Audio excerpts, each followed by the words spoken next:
2 of Tomoka State Park. I'm gonna kind of go venture out and see how to put the kayak in, look at the boat ramp. I did a quick looky kind of yesterday, but I was in a hurry to get back to the campsite because we needed ice and stuff. So they do have a designated fishing area where I think there's a dock. So I'm gonna go try that out. And the kayak down here in the morning, if you put it here, I won't have to worry about embarrassing myself.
So we're actually on our way back to the state park to our campsite. This was on a Saturday.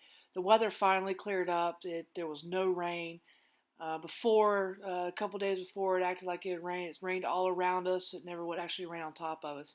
But before we took this ride, it actually come a downpour.